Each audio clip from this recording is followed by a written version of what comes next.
cold and indifferent to the plight, to the travails of mankind, particularly the poor. The cinematography, the camera work is just magnificent. It is, in fact, breathtaking. And Goutam Ghose, in a nuanced and gentle narrative, tells the story of enduring sympathy, of the enduring sympathy and kindness in human beings, which ultimately prevail and triumph over the vicissitudes of life and the various trials and tribulations that fate throws in their way. The film is a masterpiece, and Goutam Ghose has once again shown that he has lost none of his great powers, and his mastery over the cinema form continues to dazzle and enchant the audience all over the world.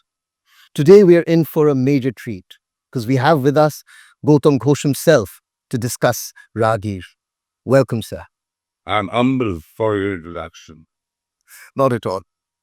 Tell me. So let's start with the film first. Let's talk about, like I said, visually the film is breathtaking, but at the same time, as one watches the film, one can realizes the huge difficulty that must have come with the making of the film in such a terrain: the dense jungle, the rocky terrain, the mud, the river, the rain, the cold, and the final stretch of the journey down a very busy highway. Uh, how was it? How did you manage to overcome all these difficulties? I always been very adventurous for making films. I don't call fiction non-fiction. Even when I make documentaries, I call them I'm making a film. So I love this adventure that you find in many of my films, right from my first feature film to my adventure along the Silk Road when I went beyond the Himalayas, traveling all across Central Asia, China, Tibet. So I love this kind of an adventure. In many of my films, you find this journey. For me, this quest to learn your land, nature, human relationship, cultural ethnicity, that fascinates me absolutely. Uh, in this film, well, I tell you a little background of this film. Uh, in 2018, I was finishing a film on the Calcutta High Court, Temple of Solomon, the title of the film. And then, of course, I was thinking of making another feature film. But I don't make too many films.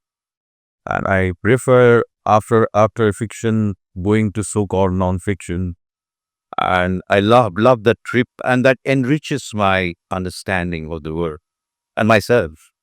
So the search for yourself, that is most important.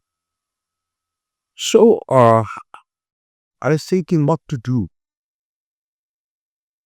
And I was very disturbed about the society, the attitude of human being, not only in our country, but all over the world.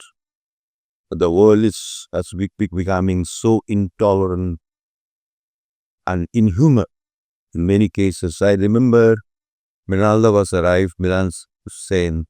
I went to see him, was not well, but he was a kind of a person, once you put him in the track, he starts talking about cinema, art, everything. So I told Minalda, look, what's happening in the world? He said, what we are planning? I said, I'm planning to make a film for humanity and compassion as well. Then I said, look, Miranda, what's happening? This materialistic, desire in this age of greed is so high that children killing their parents for the property. And Miranda, since the age of 96, he screamed, no, I don't believe. So I realized that, for this man, at the fag end of his life, he feels he had seen the world since 1943 famine to the partition and so many things. Then I told him that I'm I got a lovely story written by Prafulla Roy a couple of years back in his Bihar series. It is small little 4 pages story. I told him the idea and he said, wonderful, Gautam. I said, I want to make this film. It's a it's a kind of challenging film. It's challenge like power. You have to cross. So that crossing was a metaphor for human endurance. So here also there is a challenge which comes suddenly and in a very unusual, unpredictable way, rather. And I uh, spoke to a producer, Calcutta-based producer, but he also has a sort of production company, Bombay, uh, Amit Agarwal. He produced some big Bollywood films and also small little films in Kolkata. He said, Gautam da, it's been my dream to make a film with you. I look, Amit, I have an idea. We'll make the film and we shoot uh, next monsoon because target is there because, film has to be done in monsoon. So he agreed instantly. I said, whatever you feel, please. Maybe we are looking for some wonderful actors because, you've seen the film. That actually, for me, cinema is a visual art. And I look that whatever you express in cinema has to be in cinematic time and space. Cinematic time and space is different from real time and space. Because in cinema, you can tell a story of 10,000 years in 2 hours. You can tell a story of 2 hours in 2 hours. You can tell a story of 5 minutes in 5 hours. That's the power of cinema. And the space.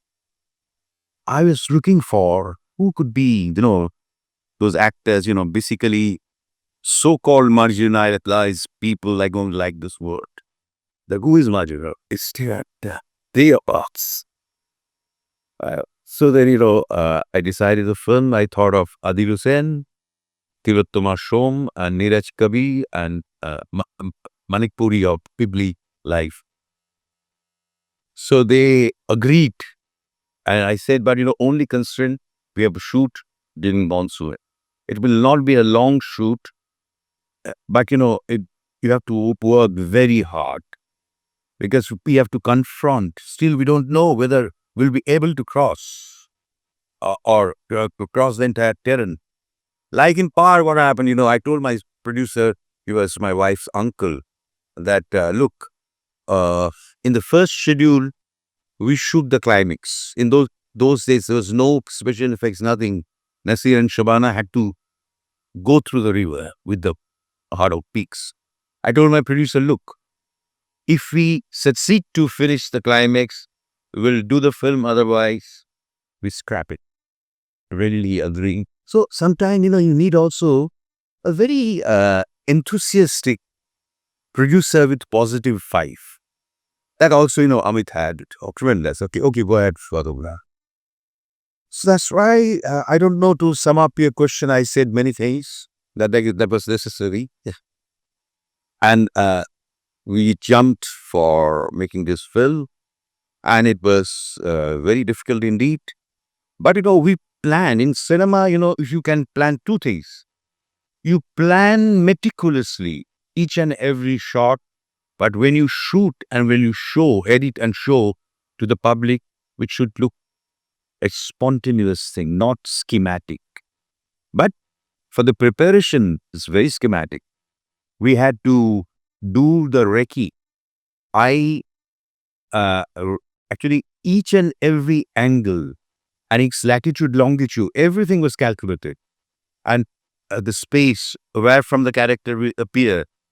And we were doing the recce in summer. And what could be the look of that place during monsoon? So these calculations are very important, and we did it. And with my crew, with my small crew, they were very serious, hardworking. And that's why when you look at the film, you feel that like a candid camera is following these characters. It's not candy. It's sort of bland. Now, you talked about power and, the actors. Now, I was reminded of an interesting anecdote regarding power when Nasiruddin Shah, for the role, suppressed the fact that he didn't really know how to swim. And it was very important for the actor to know how to swim, considering the fact that he had to. No. There are hundreds of stories about Hmm, this. hmm. He never separates. Okay. He never. He said that I know dog stroke, Okay. so I can manage. Okay. But he- the Nasir is a character. He's very unique and frank. Never separates. But uh, after learning a little bit of dog stroke, his courage and desire to do that role, that is commendable. Absolutely. Of course. So many stories, for Yeah. many years going on, this and that. But I don't care. Anyway, Did you have any kind of no face? the problem is this. Nasi was drowning twice. Okay. See, with courage and rescued by the civil defense people. But he continued, and it was very interesting in the film that you the crossed halfway through, then you find there is another stretch to cross. That was the most dramatic, and both Nasir and Shabana, they were exhausted. In this film, Raahgir, my actors sometimes got exhausted, especially at the end on the highway during night, during monsoon. They are trying to find a little for a little rest. Yeah. Then Tiloton was almost collapsed. Sometimes we filmmakers are so ruthless for the right shot. I said, Tilotoma, Tilo, my dear Tilo, we have to do it. I can't. I can't give this shot. I'm so exhausted, and that's the right thing. For the shot, that's the right thing. I need that look of exhaustion on your face and on your body. And finally, we did the shot, and she almost collapsed on my lap. I said, my dear little Tilo, you have done a fantastic shot. So it happens. The actors, if you can involve them, in my opinion, first of all, I've worked with so many actors, so-called big stars, very good actors, very bad actors, non-actors. So all this year, it's been a great experience for me how to handle. You have to understand the psyche of the actor. You have to understand the mind of an actor. And at the same time, you have to make friendship with it. That happened, And Neeraj Kabi, in one of the interview, he said, "Oh my God, we three of them, we were lapping and dancing, oh, and like a puppet in the hands of a maestro. Whatever he was saying, we were doing. But we are doing with full passion, full energy. That was, it was very difficult shoot, and always, we planned consulting AccuWeather. When the rain may come begin, and when there will be overcast. Weather focus was not 100% perfect, but almost 80%. I would say, yeah, 80%. And accordingly, we were shooting during the rain, mostly in actual rain. We in cinema, of course, sometimes for keeping continuity, you need a rainmaker. So we had a rainmaker with us to balance. Suppose you got a fantastic shot in a real rain, but in the next angle, rain subdue. Okay, then you just use Muslim close-ups, total dimension. But e- everything was planned, and we thought this film should have, as you say about cinematography, the photographic tonal quality should be grayish, little gray, not only for monsoon, but there's that gray area of the lives of my characters. You know, they're poor, but they know what is resilience, what is endurance, and also what is camaraderie, helping others. Yeah. And there, I try to create a contradiction whether they helped the cartman with the old couple, or they go for their job. They have to secure the job. Unless they reach on time, the job will go. But through the contradiction, and that in cinema you can do it very well. When you use cinematic time and space and you create that conflict, they decide to help them. Yeah. But this is something that you've always dealt with. Like, for example, in this particular film, like the characters ultimately triumph over all the elements that conspire to rob them of their humanity. And somehow their humanity prevails over all these other obstacles that come their way.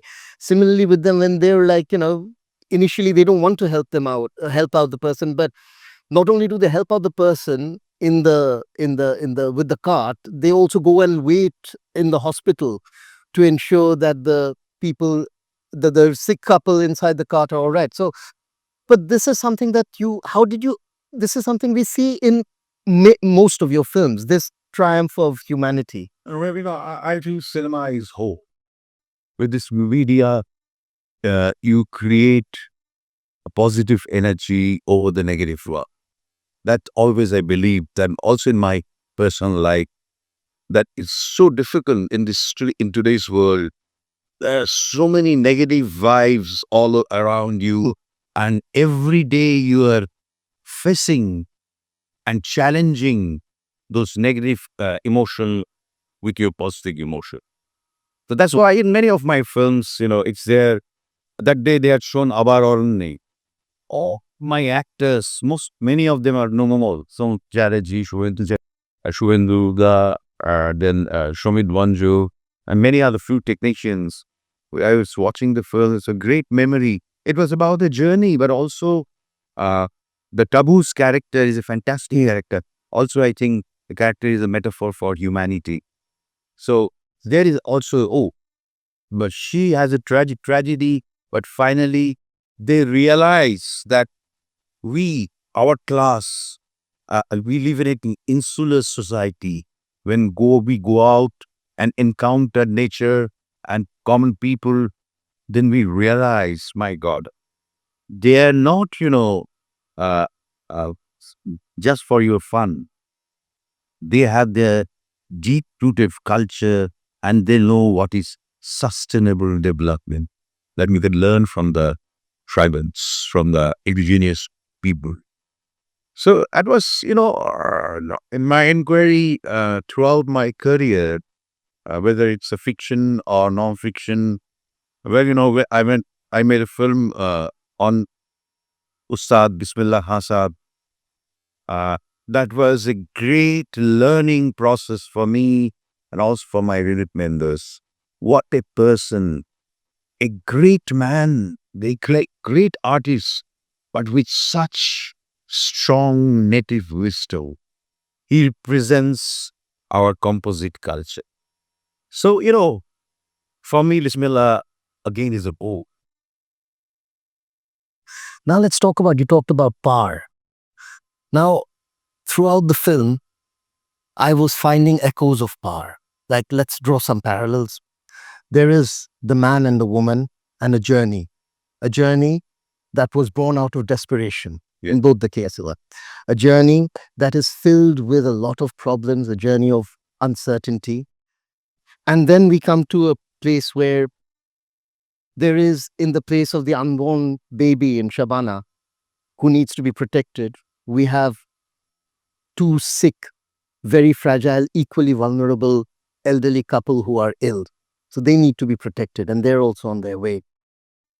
We also have in the backdrop a resistance of the oppressed against the oppressor. In the case of Par, we had the Dalits fighting for their wages, the rights of earning higher wages. And here we have the tribals fighting for their land, which is being taken away by corporates.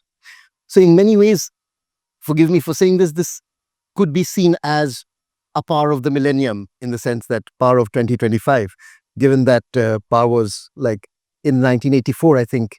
Yes, a little more than 40 years back. 40 years ago. So how much of power was playing in your mind as you were shooting? Well, it's not part my film itself. What was playing in my mind? The continuity of our history and the evolution of our society. So many things have changed at a surface level, but many things hidden which has not changed. Uh, the struggle of common man and struggle for survival. But I don't call that. I make the films on poor people. Yeah, not poor, not very rich. Rich, as a human being, they're rich. Well, when we were watching Raahgir a couple of days back, Nasir was there. After that, Nasir loved the film. I said, "My God, I was feeling so many, so many things about power." As if the same thing happened when Shabana watched this film in Mumbai, Mummy Festival few years back, and she said after the film, "Oh man, it was I was feeling that now we have gone back to the days of power." And so this is the continuity. In between, I made a film about my own class, own milieu. That's different. But when I come back to the term subaltern world, little unknown people, hardly you see them in the media, or because they don't belong to the glitzy world. And sometimes my producer was really courageous. Sometimes the producers feel that if you make a film about the tribals, unknown people, unknown to the new generation, I said it's wrong. Wherever I'd shown Ragi, after that, I encountered with all young people in Pune. It's an educational hub. Ha- more 50, 75 people interacted with me. I was screaming in Pune. And they said, "Sir, it's a feel-good film." It's a very interesting word. The one girl said, "Sir, we are really absorbed with the film. And it's a feel-good film." And that's the right word. Feel-good film because they achieved to save the old couple. Okay. That's very important. Whether economically into the poor or middle class or rich is different. That you can save others' life, others' security with your own effort. That's very important. That's why, book, it has a continuity. Or although there's a gap of 40 years between Par and Ragi, a lot of people, even many critics abroad and here also had written that, you get the same sort of feeling of Par in this film. But Par was probably darker. Darker because Par, of course, Par has many other layers. That's about the contradiction, caste fight. In those days, it was coming out. I remember MG Akbar and Raviva in Sunday started publishing many stories about the Pipra violence and other violence. So that inspired me to. Originally I thought of making a documentary on caste violence, and but finally I thought of doing a feature film. Shomor's Basu's story is a climax of the film one. But I thought of sort of binding up the backdrop. In this film, it's not there. Little bit is there, how about their past. Yeah, that's true. That I tried to keep in a very subtle way. That while traveling, they develop the kind of little friendship and they start telling their own stories. That's all. But in part, the entire uh, connotation was completely different because there are many other complex issues. Par also ends with hope. Yeah. This ends with a smile and a song. Yes. This is a continuation of the present situation. Absolutely. Par looks forward to a different situation with a new thing coming along. So that way, this is more of this is this also has funny moments. You know, the man, the paralyzed husband calling out that he needs 2 batteries. Absolutely. From the toilet. I'm You know, very happy that it's going. so that way it's like not really like Par, in the sense that like Par has a little few funny moments too, particularly their visit in the city. But those are not funny. They're like endearing. But this is a little different from. The beginning, it's very interesting, for that man, who is almost paralyzed. The radio is the only sort of connection with the outer world And the children. and the children. So those small little nuances are very important in film. A lot who ask me, what kind of story you are going to tell in your next film? And look, I will not tell any story.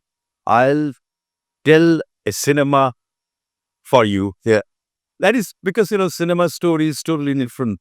Whether you adapt from a literary work or original screenplay, cinematic nuances is totally different from other medium.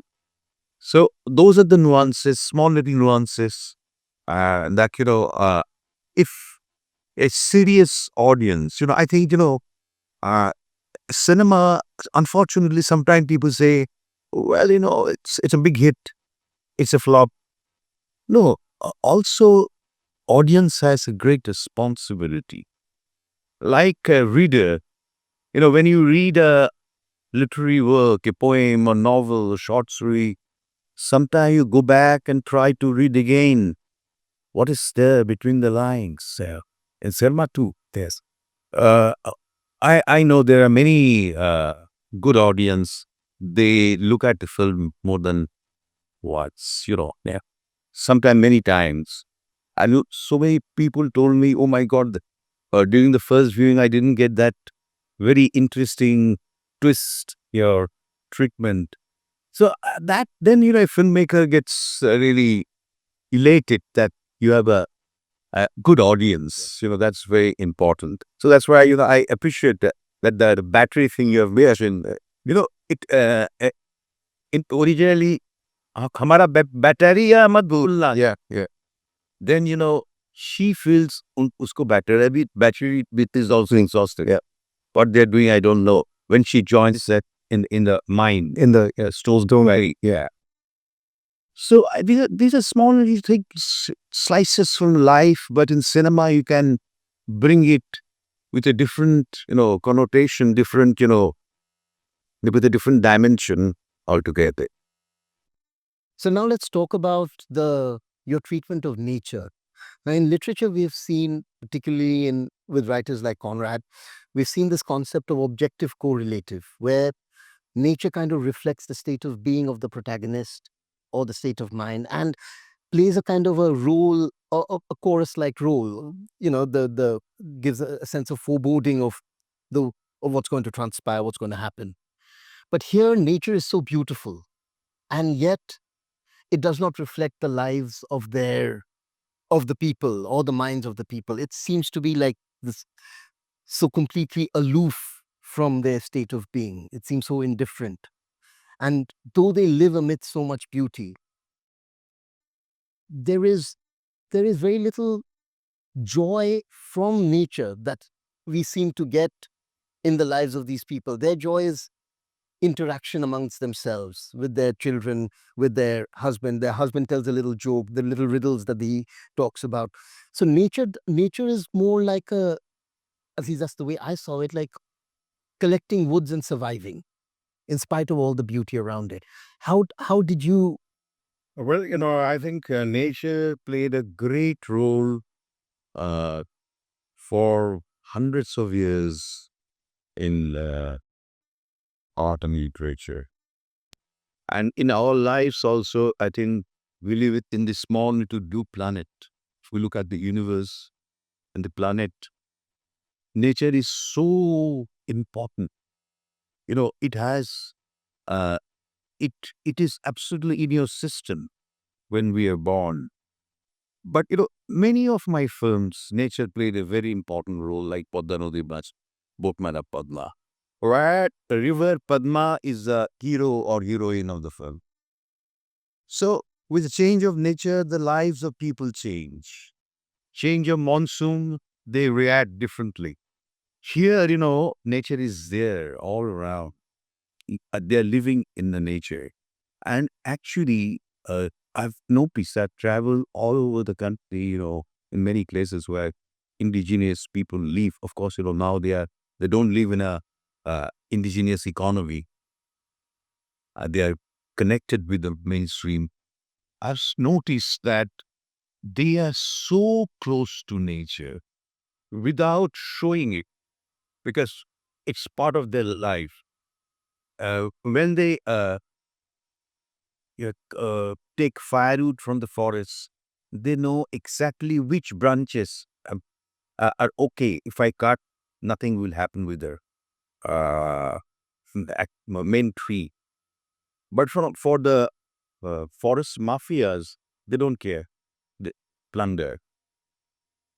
So in my characters, in the Raahgir, these people are very close to nature, and also uh, Lakhua, the character played by Adili Sen, also connected with their own musical tradition. Yes, that is also very important.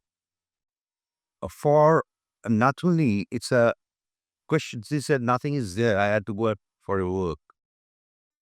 And so when they travel the park, the terrain, you see, and it's also very interesting when a barren land terrain, you see two figures come out. When we had written the script, I sent the script to Neeraj Kavi, and in the first shot, which Nasir was telling is an incredible shot, the opening area, you see a tiny figure walks through forest. So I had written the script, me and my co-writer Jagannath Go, the passed away unfortunately, very old friend of mine. Like written, it looks like a Gopal Bush painting. Mhm. So in Gopal Bush painting, nature plays such an important role. And there he places humans like dogs. So always when I conceive a film, I think, nature means not only visual beauty, also the sound of nature, natural sound or ambient sound of nature. That is very important. Sometimes you can use it synchronous and sometimes non-synchronous, as you find in the film. The sound of the crusher and the machine and the music and song parallel cut with the Natua dance. I think that creates a synthesis for a very very exciting cinematic moment. So nature is there. Nature is observing you. Nature is traveling with me because, or rather, I'm traveling in nature's space in my characters. I I love placing my character sometimes in a turbulent river, taking all the risks of crossing the river. Sometimes in a very romantic mood, surrounded by the natural elements. At the same time, I just told you a little while ago about a particular shot which was I found that very interesting when they're struggling with the cart and they're stuck in the mud. Yeah. And it was it was a harrowing scene in the sense that at the end of it, when they finally get across the mud, the audience kind of gives a gasp of relief. Yeah. So but while they're struggling, the camera kind of moves up, it pans out and moves out, as you're saying, that the universe looking down. Exactly. And You see, they're struggling, tiny little figure. like little ants, like little insects Absolutely. laboring with That's why their it's little. that alien shot. And and you can, the surround sound, you can hear the thunder. Yeah. So it's a kind of a, not ominous, yeah, a thunder. Still, audience, they don't know what will happen. When the move finally go out of the mud, those cluster of mud and all along, when they go out, you see the rain. Yes, another element. And when the rain dries up and when finally the rain stops, the rain itself is so claustrophobic. Given the situation that they're in, yeah, I don't know how. Because they were liberated almost, Yeah. from that struggle, and thought that they could reach the main road very fast. But as the intervals. one after another, one after another. I still remember when I read and studied Eisenstein, he film sense and film form. There he says in cinema, you have to understand the conflict, spatial conflict of light, conflict of human um, situation. So I think in cinema, because he tried to explain what is montage in those days, but actually conflict is always there, and that conflict creates a sort of interest for the audience. My God, what will happen? And I love this unpredictable moments in cinema. That I never, in none of my film I have really told so-called a rounded story, beginning, middle, and end. No, you must experience the cinematic journey with the filmmaker and all others involved with a particular project. Look, the film has been hailed as a masterpiece critically, no, all over the world. Like so this is that it hasn't yet been like released commercially, but it's been hailed as a masterpiece. Do you see this as one of your finest works? No, I don't think so. Because, after that, I made a film, Parikrama, which is also for me a very dear film. And also, we had a lot of struggle because, it got sort of postponed after the Italian shoot. Uh, I think each and every film is my baby. No, it's very difficult to say which one is the best.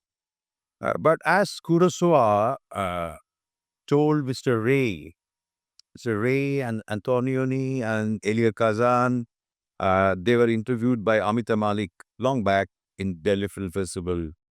Mr. Ray asked Kurosawa, Mr. Kurosawa, which one you feel your favorite film? For me, Seven Samurai. Kurosawa was quite, of course, he was speaking in Japanese. There was a translator.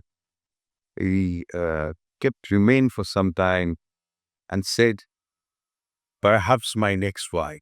That's why I'm really, I'll never forget that. That's why always I feel maybe the next one, whatever mistakes I've done. Actually, for a filmmaker, it's a very difficult situation. When you make a film, after that, you can't erase it. Yeah.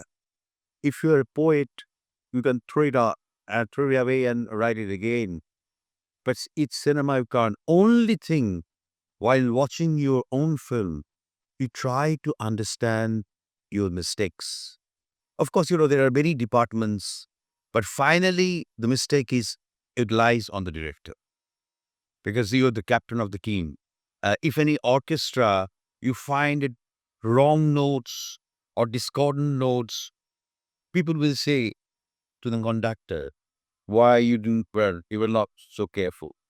So I'm a great critic of my own film, and I try to sort of find out the mistakes I've done. So I think the next one, where I can improve more. And nowadays, we cinema is not alone. We are living in an audiovisual age. Since you get up in the morning till the night, audiovisual all around. So I think our responsibility as a filmmaker who loves cinema, we have to separate cinema from audiovisual. I have nothing against the audiovisual because it's there. It's technology. You cannot stop technology. We keep on changing. You never know. With the nanotechnology, they will put some sensor here, and your eyes will becoming the lens. We never know. But the art of cinema has to survive, and you have to separate cinema from usual hundreds and billions of billions audiovisual, reel and all that, all kinds of things. That's the responsibility of filmmakers, cinematographers. Uh, or I think maybe in my next film, I will award two angles. What is straight uh, angle to how the way in a mobile we take a picture, and this angle, the selfie. These two angles I'll award in my new film. So you're already thinking about a new film? No, I am thinking so many things. Anyway, This is after Parikrama? after Parikrama, I have in mind, and also again, still, I don't want to tell my age. I still, at this age, I'm very adventurous. I have a great desire. I'll make a feature film that's planned. I can't tell you because, it's a co-production with Bangladesh. Now, situation is not really, very sort of little unstable. Uh, so maybe that film will maybe be postponed for some time, but I'll make another film. I also have a great desire to make a film in Hyderabad in Telugu language because that was my first film. Madhumi was my first film. So a lot of people told me that why you to come back and make another film there. But also I have a great plan to go to Madagascar. Why? To understand the life of lemurs. That will be another metaphor that look how lemurs are living in this blue planet vis-a-vis the human race. Wow. Because, I think, let's show the lemurs compassion, their understanding. So that's my plan. We have been planning to go to Madagascar first for a recce and then a shoot. So I think, it's very important that human race, well, technology is a dichotomy. Technology will come and go and stay.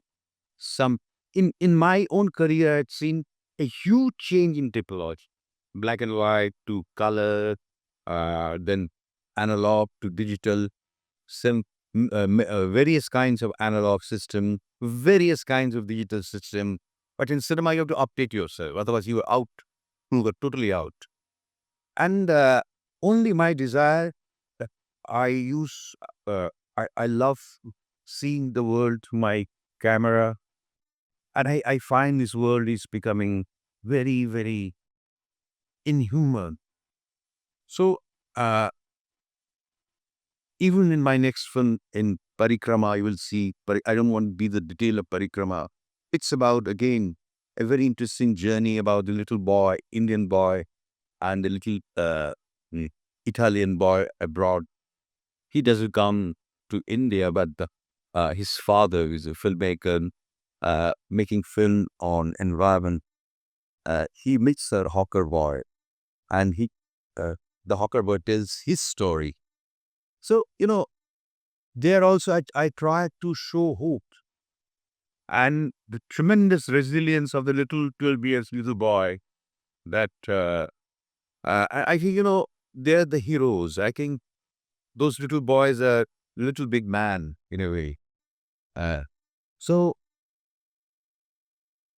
we cannot change the world through cinema. Impossible. Uh, so many people, had written article that cinema will unite, especially W.B. Griffith, great American filmmaker. In 1924, he had written an article, Movies 100 Years From Now, where he said cinema is such a powerful medium, it will unite people. It will create universal brotherhood, and eventually the war will be stopped. Is that became an utopia? It did never happen. After that, we've seen as the Second World War, many proxy wars were still going on. So we couldn't change the world. Tagore couldn't change the world with his writings. And when he had at the fag end of his life, he had given lecture in town hall, The Crisis of Civilization, which is a very important article, sort of lecture. So I think, we cannot change the society, but we can record the memories of time. That's very important. People can really, when some people will do research about a particular time, our films would be a very interesting tools. Go to cinema, you show everything physical. And finally, I would say that uh, you record the memories of time, and at the same time, you combine real, unreal, and surreal. Fantastic. Thank you so much, sir. My pleasure.